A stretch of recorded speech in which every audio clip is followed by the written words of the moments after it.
Bien, dans le Seigneur, je vous salue dans le précieux nom de notre Seigneur Jésus-Christ. De la bienvenue sur cette chaîne, l'unique véritable Dieu, où je partage la parole vivante, la parole efficace, la parole créative, celle qui était au commencement. Au commencement était la parole. La parole était avec Dieu, la parole était. Je souhaiterais aider chacun de nous à se rapprocher de Dieu afin de développer une relation d'intimité avec Dieu. Et oui, bien, mes frères et sœurs en Christ, connecter l'univers véritable Dieu, c'est de s'édifier via la parole. Il est écrit dans Matthieu 4, l'homme ne vivra pas seulement de pain, mais de toute parole qui sort de la bouche de l'Éternel. Connecter l'univers véritable Dieu, c'est de partager. Je connecte cette chaîne pour partager la parole de Dieu. Et je vous prie, bien mes frères et sœurs, après vous être édifiés, de partager autour de vous afin d'aider à l'éducation des autres. Connecter le véritable Dieu, bien mes frères et sœurs en Christ, c'est de grandir spirituellement.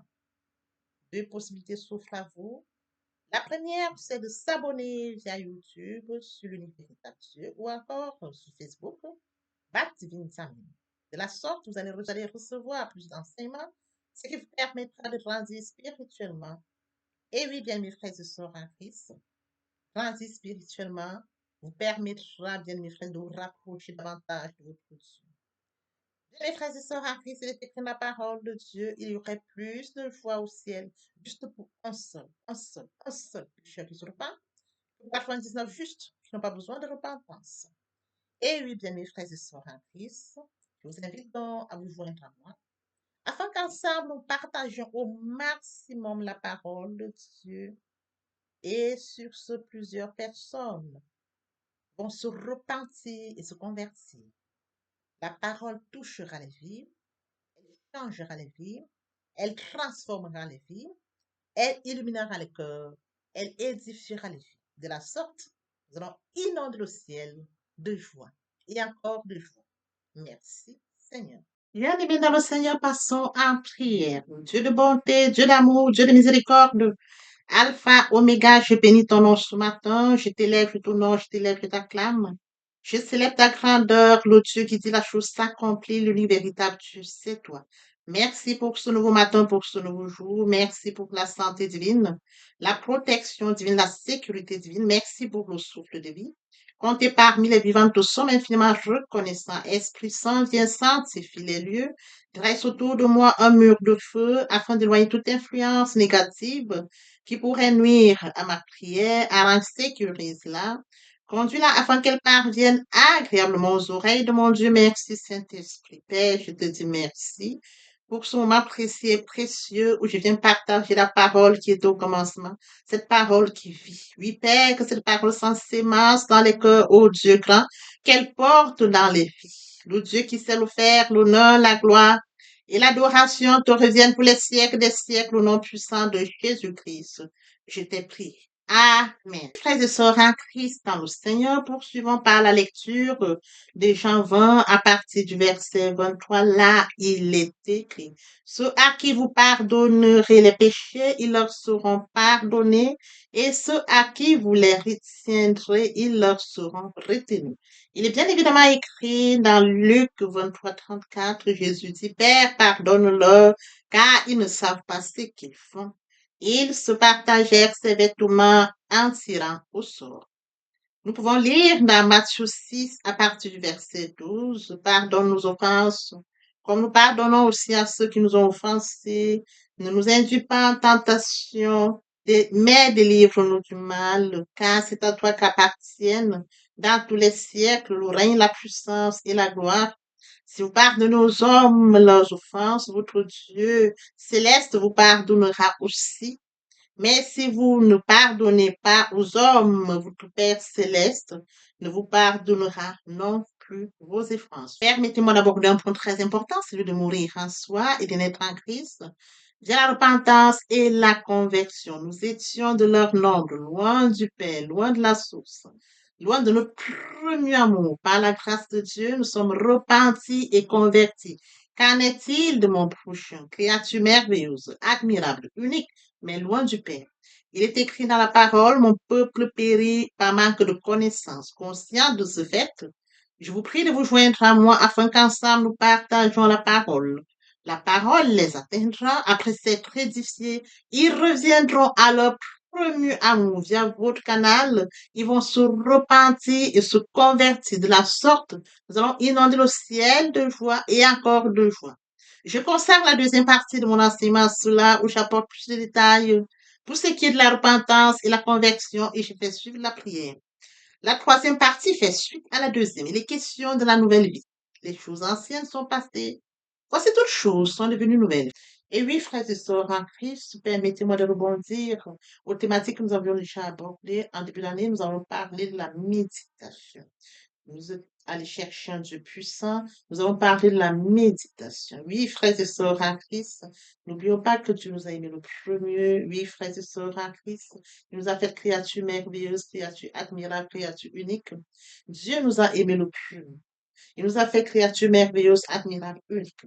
Oui, frères et sœurs en Christ, conscients de ce fait, du fait que Dieu a un calendrier pour notre vie, du fait qu'il nous a fait créatures merveilleuses, admirables, uniques, du fait que Dieu nous aime et détient la mission pour laquelle il nous a créés. Oui, frères et sœurs en Christ, nous nous rapprochons de notre Créateur. Via la méditation, nous allons chercher le Dieu qui nous a aimés le plus. Et pendant la méditation, nous recevons la parole par la foi. De la deuxième thématique que nous avions partagée. Au fur et à mesure que nous allons donc développer cette relation d'intimité avec Dieu, oui, frères et sœurs, nous mettons en application l'amour de Dieu, de la thématique qui suivait. Pendant la période pascale, Christ est mort à la croix de Golgotha. Le troisième jour, il est ressuscité. Et oui, frère, il a dit, Père, pardonne-leur car ils ne savent pas ce qu'ils font. Oui, frères et sœurs, en Christ, tout est accompli. L'œuvre de la croix ne doit pas être vaine. Oui, frères et sœurs, en Christ, d'où notre enseignement, où nous avons partagé la puissance de la résurrection, nous avons suivi par le nom de Jésus. Oui, frères et sœurs, en Christ, nous avons touché le nom de Jésus, qui est pour nous un nom très précieux. Nous allons en prière, nous allons toujours prier au nom de Jésus-Christ. Nous appuyons sur ce nom-là. Frères et sœurs en Christ, nous allons vers Dieu dans l'humilité, d'où cette thématique qui suivait aussi. Et lorsque nous vivons en communion avec lui. Oui, frères et sœurs en Christ, vivre en communion avec lui, frères et sœurs en Christ, nous développons encore cette vie, la vie de sainteté, d'où la thématique sur la sanctification. Vous serez saints car je suis saint. Frères et sœurs en Christ, pendant la Pentecôte, nous avions donc touché le Saint-Esprit. Alors, frères et sœurs en Christ, le Saint-Esprit se manifeste en nous, comme mentionné dans la parole de Dieu. Ne savez-vous pas que votre corps est le temple du Saint-Esprit? Votre corps est le temple du Saint-Esprit. Il est question de comprendre que l'Esprit Saint habite en nous. Alors, à partir du moment où l'Esprit Saint habite en nous, frères et sœurs en Christ, l'Esprit Saint prend le total contrôle et l'Esprit Saint nous instruit, il nous inspire, il nous enseigne, il nous corrige. Oui, frères et sœurs en Christ, nous n'avons plus la capacité, mais c'est le Saint-Esprit qui nous dirige. D'où cette thématique, le Saint-Esprit. Oui, frères et sœurs, la progression dans la sainteté est le processus par lequel le Saint-Esprit nous rend de plus en plus semblables à Christ. Lorsque nous allons lire Romains 8, 29, car ceux qu'il a connus d'avance, il les a aussi prédestinés à être semblables à l'image de son Fils, afin que, frères et sœurs, son Fils fût premier-né entre les frères. Frères et sœurs en Christ, nous allons faire que Dieu, un Dieu trois fois saint, vous serez saint car je suis saint. Pour la thématique sur la sanctification. Oui, frères et sœurs en Christ, dans le Seigneur, pendant la période de la Pentecôte, nous avions donc touché cet enseignement qui porte sur le Saint-Esprit. Ne savez-vous pas que votre corps est le temple du Saint-Esprit? Le temple du Saint-Esprit est un lieu saint. Oui, frères et sœurs, conscients du fait que notre corps est le temple du Saint-Esprit et que nous avions Dieu qui vient à nous, frères et sœurs en Christ, le temple du Saint-Esprit est un lieu saint. Nous devons vivre donc dans la sainteté. D'où cette thématique-là. Frères et sœurs en Christ, après cela, nous avions abordé la thématique sur le pape. Une thématique très importante. Pourquoi? Parce qu'elle nous permettra de rentrer dans celle-ci que nous abordons aujourd'hui. Parce que la parole de Dieu dit, lorsque vous allez devant le Père, si vous allez vous rendre compte que vous avez péché, il faudrait que vous alliez d'abord demander ou alors accorder le pardon à celui ou à celle qui nous a offensés et de venir donc, revenir donc en prière ou alors revenir vers nos pères. Nous avions abordé cette thématique qui portait sur vos parents. Aujourd'hui, donc, frères et sœurs en Christ, en fait, toutes ces thématiques que nous avions abordées, elles seront très utiles. En ce sens que nous allons donc, par notre démarche, comme nous avons connaissance de la parole de Dieu, nous connaissons Dieu, nous l'avons connu au fur et à mesure que nous avons développé cette relation d'intimité via la méditation de sa parole, nous mangeons la parole, nous buvons la parole, nous allons dans l'humilité devant Dieu, oui, frères et sœurs en Christ, nous vivons dans la sainteté, la sanctification le plus longtemps que nous sommes en communion avec lui, frères et sœurs en Christ, la purification intérieure se met en route. Alors, aujourd'hui, nous allons donc parler à ce Dieu trois fois saint. Vous serez saint car je suis saint. Nous allons lui parler, frères et sœurs en Christ, dans l'humilité. Et lorsque nous allons parler à Dieu, il faudrait que nous puissions nous examiner. Ai-je péché? Ai-je offensé? L'importance, frères et sœurs, comme elle est écrite dans Ésaïe 59, ce sont vos fautes qui mettent une barrière entre vous et votre Dieu. Oui, frères et sœurs en Christ, conscients de ce fait, il est très important que nous puissions demander pardon. Nous avons affaire à un Dieu trois fois saint. Nous devons pardonner ceux qui nous ont offensés. Et frères et sœurs en Christ, nous devons bien évidemment demander pardon pour ceux que nous avions offensés afin que notre relation avec Dieu soit maintenue, afin que lorsque nous allions dans le lieu secret, entre dans ta chambre, parle à ton Père qui est dans le lieu secret, le Dieu du lieu secret te répondra. Oui, frères et sœurs en Christ, ce sont nos fautes qui mettent une barrière entre nous et notre Dieu. Donc, il faudrait que nous soyons très attentifs, que nous puissions vivre dans la sainteté et de fuir le péché, pour garder cette relation avec Dieu. Oui, frères et sœurs en Christ, nous allons donc poursuivre aujourd'hui notre enseignement. Oui, frères et sœurs en Christ, nous allons poursuivre notre enseignement intitulé Quiétude. Nous avions déjà commencé cet enseignement depuis les semaines d'avant. Nous avions plongé dans cet enseignement via des exemples bibliques. Aujourd'hui, nous poursuivons toujours dans la même lancée et nous avons essayé de voir, frères et sœurs en Christ, au fur et à mesure, répondre à cette question qui est tu. Lorsqu'on nous pose la question qui es-tu, frères et sœurs en Christ, nous avons souvent tendance à comprendre, c'est-à-dire nous répondons souvent en partant de notre nom, frères et sœurs en Christ. Oui, frères et sœurs en Christ, Dieu regarde au-delà des éléments de l'homme. Dieu regarde différemment de l'homme. Oui, frères et sœurs, lorsque Dieu regarde, il regarde à notre identité spirituelle. Dans la Bible, cette question revient sous différentes formes. Par exemple, qui es-tu devant Dieu? Ou alors, qui es-tu lorsque personne ne te regarde? Ou encore, qui es-tu dans le plan de Dieu? Frères et sœurs en Christ, ce matin, donc, il est question de l'identité qui détermine la destinée. Beaucoup vivent en dessous de leur appel parce qu'ils ne savent pas qu'ils sont en Christ. Ainsi donc, frères et sœurs en Christ, nous allons aborder ce matin un point très important. Qui es-tu aux yeux de Dieu? Cette question nous permettra de pouvoir qui es-tu aux yeux de Dieu? Question importante, question qui permettra de creuser et de permettre que nous puissions apporter des éléments de réponse. Et pour ce faire, frères et sœurs en Christ, nous allons commencer par la lecture de Genèse 1 à partir du verset 26 jusqu'au verset 27. Ce texte nous permettra de poursuivre ou alors de commencer à partir du verset 26. Puis Dieu dit, faisons l'homme à notre image, selon notre ressemblance, et qu'il domine sur les poissons de la mer, sur les oiseaux du ciel, sur le bétail, sur toute la terre, et sur tous les reptiles qui rampent sur la terre. Dieu créa l'homme à son image, et il le créa à l'image de Dieu. Il créa l'homme et la femme. Oui, frères et sœurs en Christ, avant de chercher à savoir qui nous sommes, nous devons d'abord découvrir comment Dieu nous voit.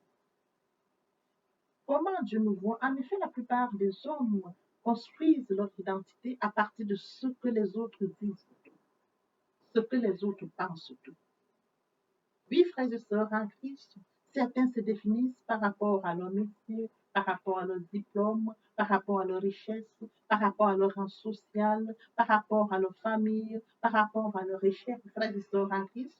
Mais la Bible nous enseigne que notre véritable identité commence avec Dieu.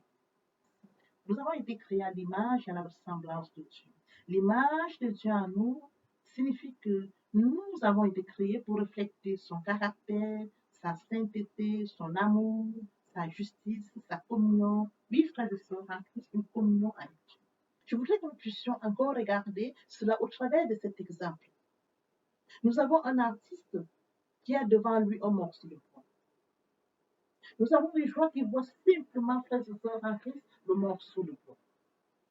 Alors que l'artiste voit la magnifique sculpture qu'on pourra travailler du bois pour l'obtenir.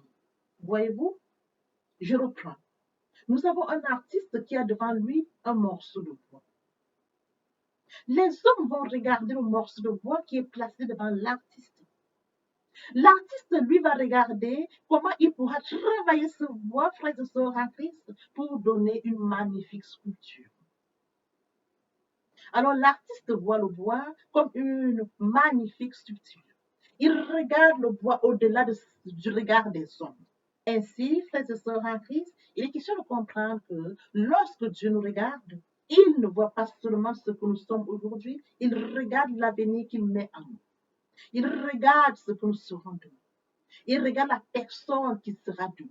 Ce sera en Christ, il est écrit dans Isaïe 54, 17, tout âme forgée contre nous, nous les sans effet, et toute langue qui s'élève en justice, nous la condamnons. Alors aujourd'hui, nous allons poursuivre notre enseignement intitulé La destinée. Nous pouvons que notre attention ce matin, frères et sœurs, les obstacles ne peuvent empêcher la destinée de Dieu. Et oui, frères et sœurs en Christ, comme mentionné, toute âme forgée contre nous, oui, frères et sœurs en Christ, il est question de comprendre que la destinée que Dieu prépare pour une personne n'est pas toujours le chemin sans difficulté. Il est question de comprendre que, frères et sœurs en Christ, la Bible nous montre que lorsqu'une personne est appelée à accomplir quelque chose de significatif dans le plan de Dieu, elle peut rencontrer de nombreuses oppositions. Il faut donc comprendre une chose essentielle. L'existence d'un obstacle, frères et sœurs en Christ, ne signifie pas nécessairement l'absence de Dieu. Et oui, frères et sœurs en Christ, parfois nous avons l'impression que, lorsque nous faisons face aux difficultés, nous demandons si Dieu est vraiment présent, pourquoi Dieu nous laisse face à ces difficultés. Frères et sœurs en Christ, si Dieu est avec moi, pourquoi est-ce que je souffre? Parfois nous nous posons cette question. Oui, frères et sœurs, la Bible montre que la présence de Dieu ne signifie pas que nous ne rencontrerons jamais les combats. Elle signifie plutôt que le combat ne pourra pas avoir le dernier mot sur nous. Le combat, frères et sœurs en Christ, ne pourra pas avoir le dernier mot sur ce que Dieu a décidé d'accomplir à travers nous. C'est très important de comprendre que, frères et sœurs en Christ, le plan de Dieu, frères et sœurs en Christ, peut rencontrer l'opposition des hommes. Les hommes faits à l'image et à la ressemblance de Dieu peuvent être des obstacles, frères et sœurs en Christ, au plan de Dieu. Lorsque Dieu décide d'accomplir quelque chose, les hommes peuvent essayer de s'opposer à ce que Dieu a décidé d'accomplir. Ils peuvent parfois fermer les portes, parce que les portes sont des sources de bénédiction. Ils peuvent aussi prononcer des paroles décourageantes. Et ces paroles décourageantes, lorsqu'on n'a pas affaire aux personnes aussi fortes, elles peuvent affecter. Ils peuvent rejeter la personne qui est face à elles. Ils peuvent persécuter. Ils peuvent chercher à nuire. Oui, frères et sœurs en Christ, ils peuvent même penser avoir définitivement détruit le projet de Dieu en l'homme. Voyez-vous ce que l'homme peut faire pour empêcher, comme obstacle à la réalisation de la destinée dans la vie, des créatures merveilleuses que Dieu a faites? Et oui, frères et sœurs en Christ, mais ils ne connaissent pas toujours le dessein que Dieu poursuit derrière les circonstances. Il est écrit dans Proverbe 19, 21, il y a dans le cœur de l'homme beaucoup de projets, mais c'est le dessein de l'Éternel qui s'accomplit. Les hommes ont des projets, c'est de comprendre, frères et sœurs en Christ, que les hommes ont des projets, les hommes ont des stratégies, les hommes peuvent prendre des décisions, mais le dessein de Dieu demeure supérieur au projet de l'homme. Alors nous allons essayer d'illustrer via des exemples bibliques, les exemples qui parlent, les exemples qui nous permettent, frères et sœurs en Christ, de comprendre ce que nous venons d'expliquer. Nous allons donc prendre le premier exemple qui est celui de Moïse. Pharaon voulait empêcher le libérateur de naître. Oui, frères et sœurs, en Christ, Israël se trouve en Égypte et devient de plus en plus nombreux. Plus ils sont nombreux, frères et sœurs, en Christ, Pharaon commence maintenant à craindre ce peuple aussi nombreux. Qu'est-ce qu'il décide de faire, frères et sœurs, en Christ? Il prend alors cette décision de faire mourir tous les nouveaux-nés hébreux. Et oui, frères et sœurs, en Christ, Pharaon ordonne aux sages femmes de tuer tous les nouveaux-nés hébreux, garçons. Pharaon ne connaissait pas encore Moïse personnellement, mais il prend cette décision. Pourtant, le plan de Dieu va contre le plan de Pharaon. Le plan de Dieu concernant Moïse était déjà en marche. L'ennemi cherche à détruire un enfant qui deviendra, frères et sœurs en Christ, un instrument de délivrance. Pharaon pense contrôler l'avenir d'Israël. Il pense contrôler l'avenir d'Israël, mais il ne sait pas que Dieu est déjà en train de préparer le libérateur qui est Moïse. Dieu protège Moïse au milieu du danger. Et oui, frères et sœurs en Christ, malgré toutes les décisions prises, Moïse va naître. Il naîtra malgré le décret de Pharaon. Sa mère va le cacher pendant 3 mois. Et oui, frères et sœurs en Christ. Puis, ne pouvant pas cacher, elle le place dans une corbeille et le dépose, frères et sœurs en Christ, dans le ruisseau de Nil. Et voici quelque chose de très merveilleux suite à cela. La fille même de Pharaon, frères et sœurs en Christ, va découvrir l'enfant et le recueillir. Cet enfant, ce nouveau-né, qui pouvait mourir parce que justement, le décret avait été pris, c'est cet enfant qui sera accueilli par la fille de Pharaon. Oh, frères et sœurs en Christ, quelle ironie divine! C'est lui-là, frères et sœurs en Christ, Pharaon, qui avait décidé de détruire les nouveau-nés garçons hébreux, reçoit dans sa maison. Dieu veille en sorte que, frères et sœurs en Christ, l'environnement de Pharaon pour préserver Moïse. Oui, frères et sœurs, Dieu utilise l'environnement de Pharaon pour préserver la vie de Moïse. Et donc, il est très important pour nous, frères et sœurs en Christ, de comprendre que lorsque Dieu veut préserver une destinée, il peut utiliser, frères et sœurs, les chemins que nous n'aurons jamais imaginés. Les voies de Dieu sont insondables. Et il est très important de comprendre, frères et sœurs en Christ, que la protection divine ne ressemble pas toujours à ce que nous imaginons. Oui, frères et sœurs en Christ, Moïse n'a pas été protégé, étant placé dans le palais par ses propres moyens. Ah non, frères et sœurs en Christ, il a été protégé en étant placé dans une corbeille où sa mère l'avait mis sur le nid.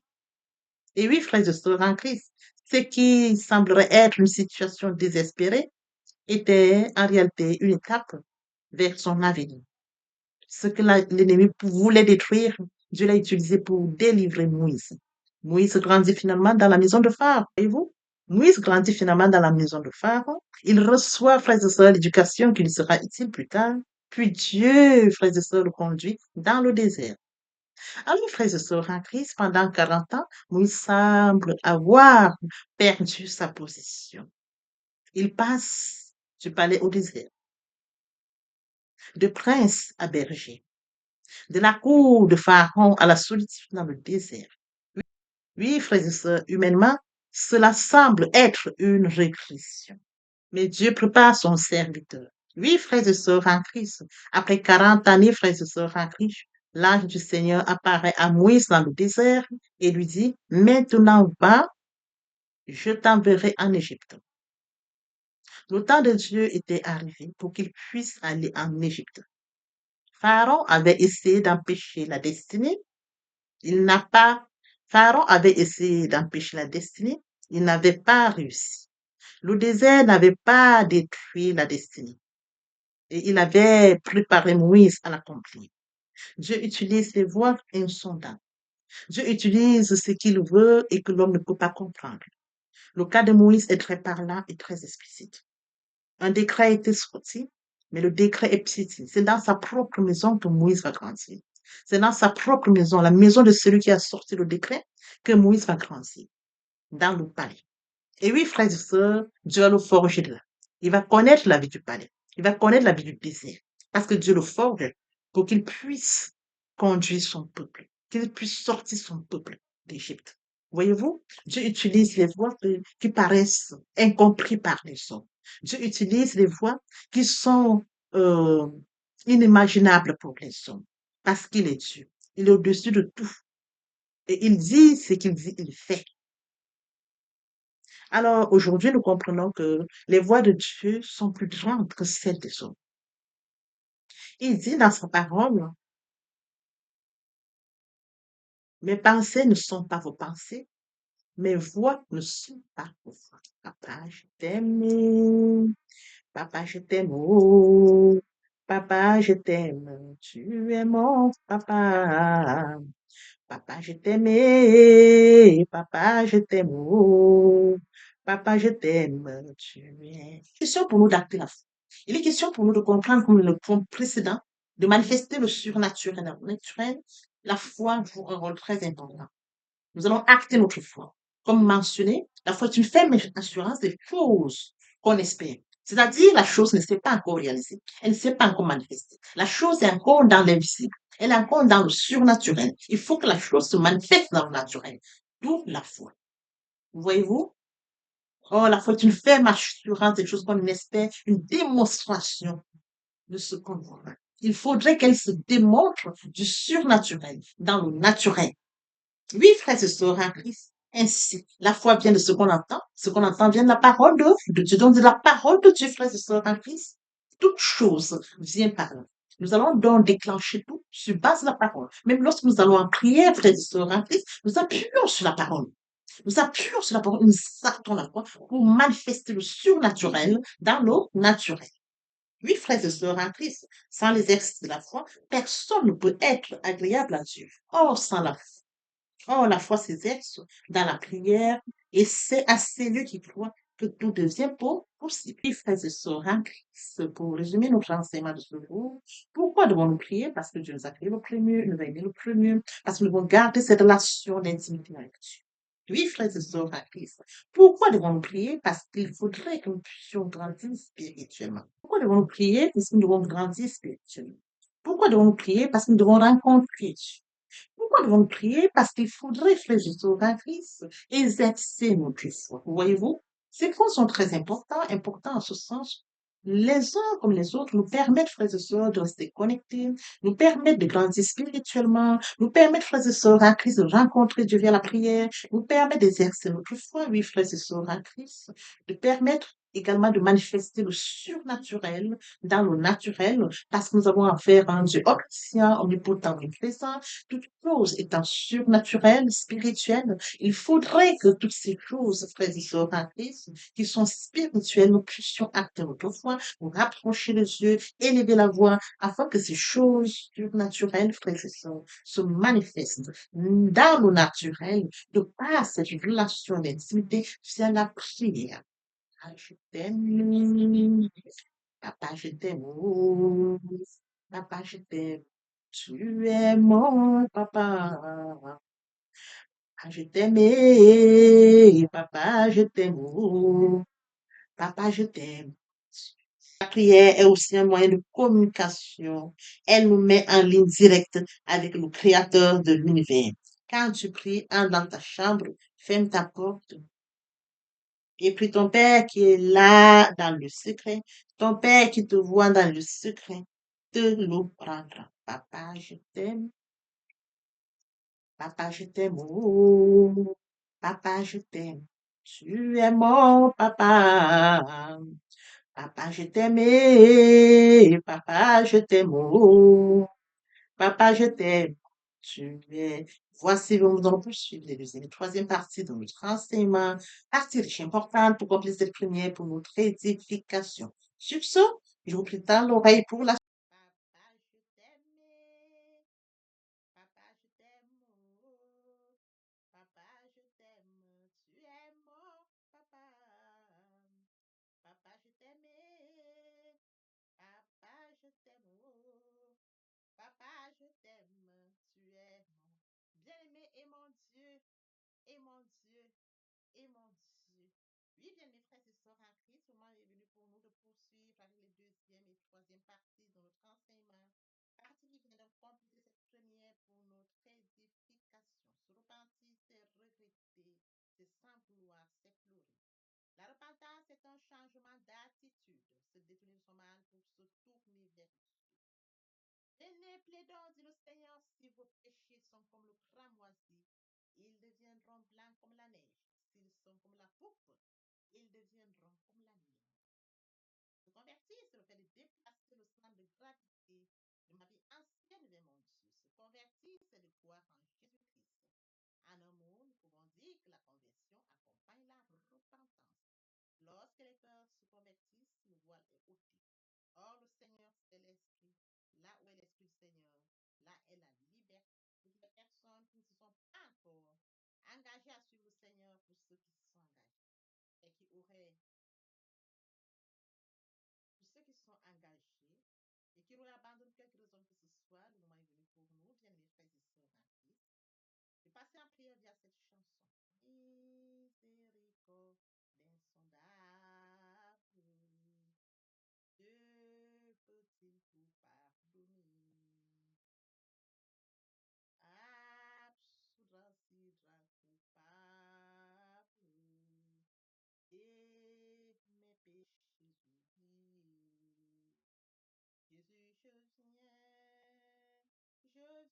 Absoudra coupable et mes péchés oubliés. Jésus, je viens à toi, tel que je suis, je viens à toi. Jésus, je viens à toi, tel que je suis, papa. Ah, répétez après moi la prière, Seigneur Jésus. Je m'engage à te suivre tes souffles. Je sais que tu es mort sur la croix de Golgotha. Le troisième jour, tu es ressuscité afin que je sois justice. Merci, Père, pour l'œuvre de la foi. Merci pour l'amour que tu as manifesté au travers de ton Fils. Merci, Seigneur, pour le salut de mon âme. Merci pour avoir sauvé mon âme. Amen. Notre Père Céleste, merci pour ton temps précieux. Merci pour l'engagement que tu leur donnes. Mon Dieu, mon roi, je te prie de veiller, de conduire, afin qu'il vous reste. Tes frères qui peuvent faire, et laisse entre tes mains. L'honneur, la gloire, l'adoration te reviennent pour les siècles des siècles. Au nom puissant de Jésus-Christ, je t'ai prié. Amen. Puis bien, mes frères et sœurs, dans le Seigneur, après s'être sincèrement repenti et converti, il faut y rester, il faut y demeurer. Comment le faire? Premièrement, invoquer le Saint-Esprit. L'Esprit Saint prendra contrôle durant la méditation. Durant la lecture du verset ou du texte qui servira d'appui durant la méditation. Matthieu 4, 4, l'homme ne vivra pas seulement de pain, mais de toute parole qui sort de la bouche de l'Éternel. Méditer la parole, c'est l'approfondir, c'est la mûrir, c'est aller en réflexion profonde. Le livre de la loi ne s'éloigne point de toi, médite-le jour et nuit. C'est alors que tu auras du succès dans tes entreprises.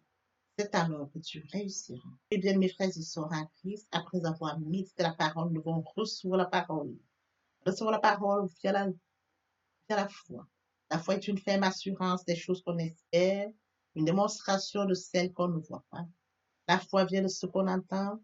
Ce qu'on entend vient de la parole de Dieu, de par conséquent. La foi vient de la parole de Dieu. Recevoir la parole via l'obéissance. L'obéissance veut mieux que le sacrifice. Et l'observation de sa parole vaut mieux que la reste rébellion. Après cela, bien aimé, il faut mettre en pratique la parole. On donne tout ce qu'on reçoit. Et oui, bien mes frères et sœurs en Christ, lorsqu'on plante une graine, on s'attend à la récolter. Et oui, bien mes frères et sœurs en Christ, lorsque nous plantons, nous attendons une récolte. En louange la parole, l'adoration la parole.